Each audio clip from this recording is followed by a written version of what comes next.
these civilizations, I think they've been less than pleased with so far the response on balance that humans have had towards them.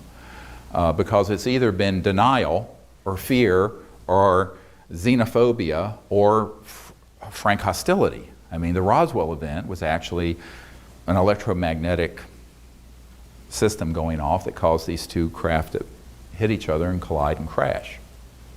But a lot of people don't know that. There's an FBI document that pretty much states that it was a new radar dome. Well, the radar dome had some sort of Tesla coil type electromagnetic, circa 1947 electromagnetic pulse. And these two craft that were seeing what we were doing at the 509th Bomb Squadron, which was the only nuclear bomb squadron atomic bomb squadron in the world at the time. They weren't nuclear bombs and they were atomic. You know the difference, atomic, nuclear? Atomic is fission, nuclear is fusion. Anyway, but it was an atomic bomb squadron, the only one. And they turned this thing on, boom, and these two craft that were going along, one sort of exploded right there northwest of Roswell. The other one descended and kind of cracked in half or broke up near Socorro. And that's where they got the ET that was alive out of it, what they called the EB. So there are two ships. But unfortunately, that was a terrible event. It was a violent event. So a lot of people have said, well, can't the ETs avoid that if they have all these abilities? I said, no, not just because they have advanced technologies does not make them omniscient. So here's another mistake everyone makes.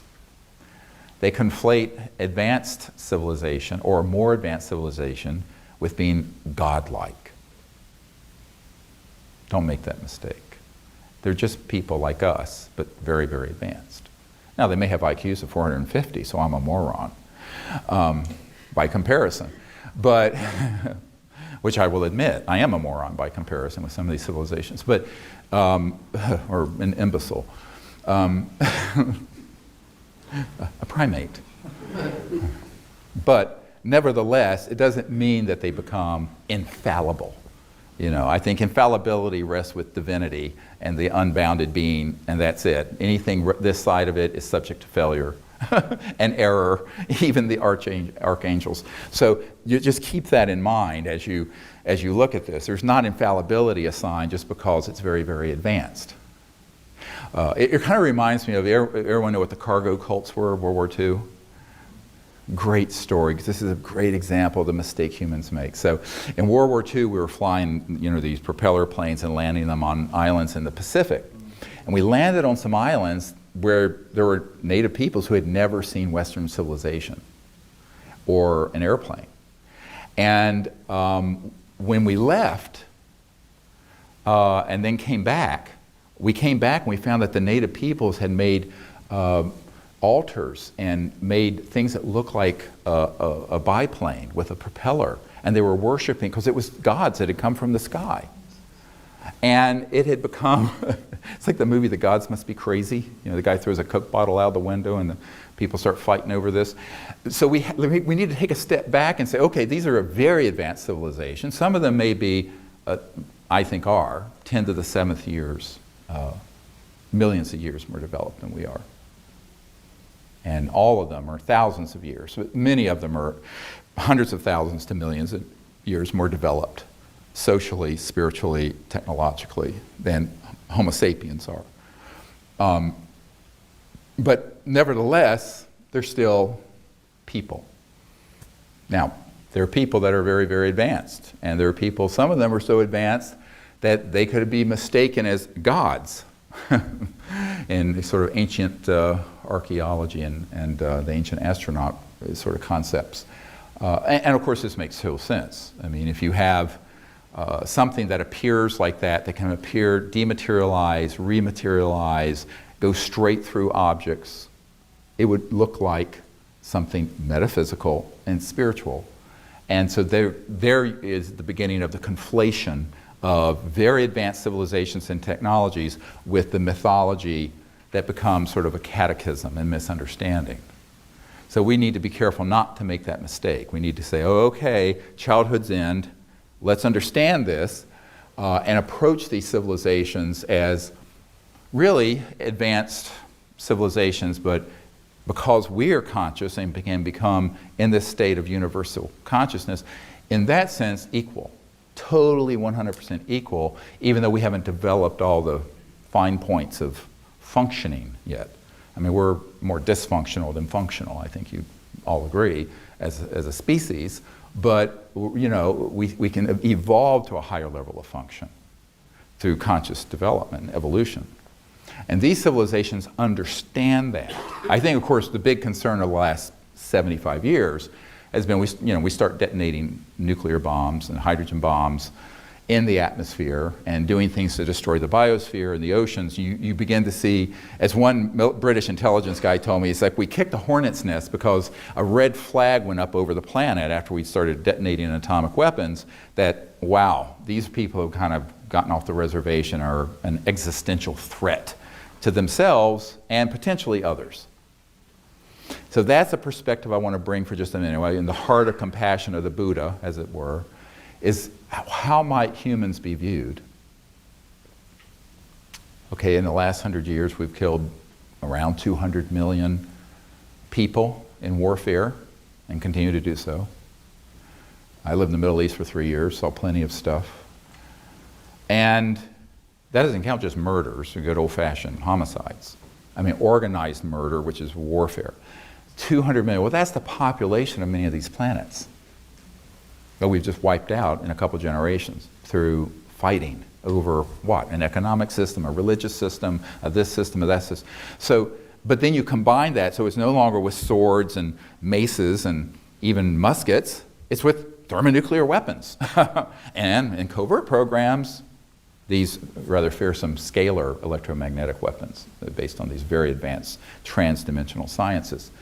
So I think that the civilizations are correct to have some deep concern, and I think they need also to have people scattered around the world, everywhere, who understand these issues and will go out calmly, but with a depth of understanding and a depth of experience, and attempt to make contact that's peaceful and mutually beneficial, which is the whole gist of the CE5 initiative.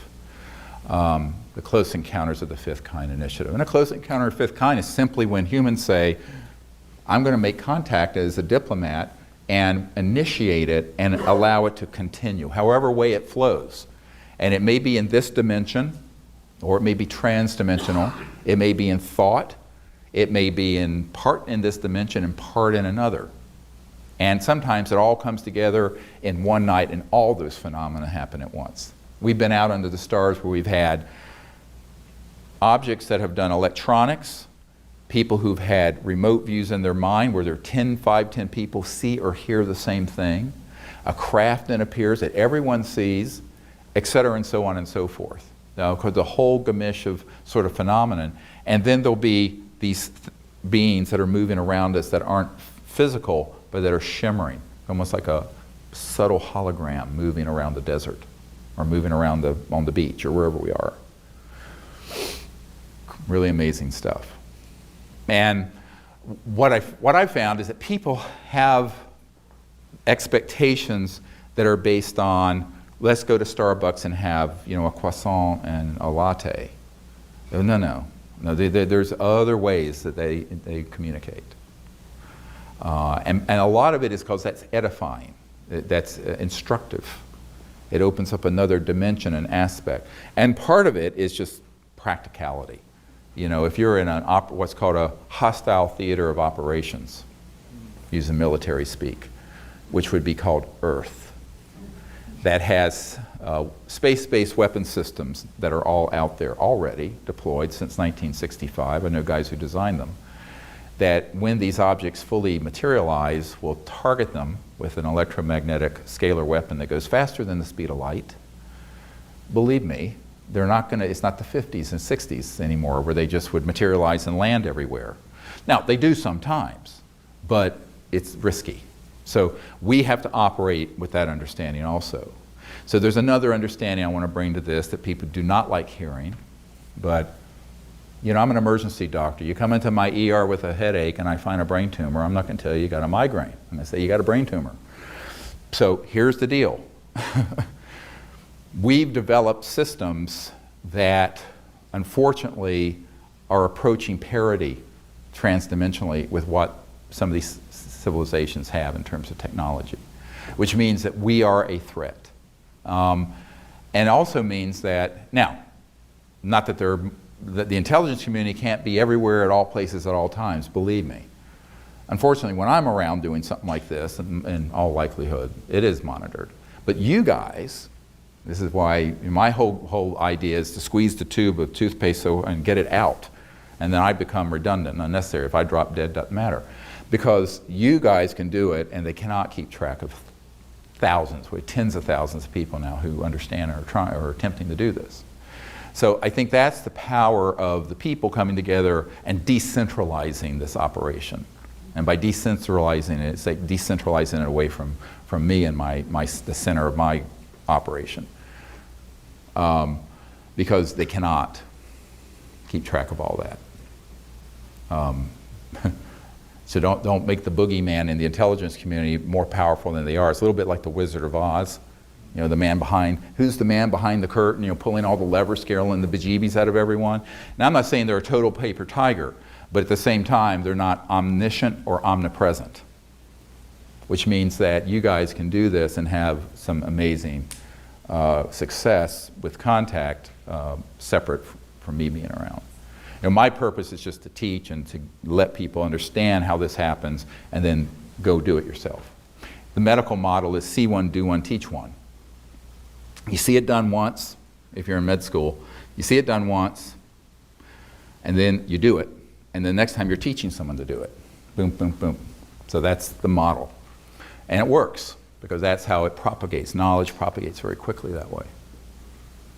And if you take that to heart, you'll find that you begin to learn these abilities in meditation and the techniques of the CE5 protocols. Go out and do some experiences, and then you have some learning curve, and then you begin to share it with other people. And it just takes off. And we have some great people around all over the world doing this. Like I said, every continent. So that's what I want to encourage people to do.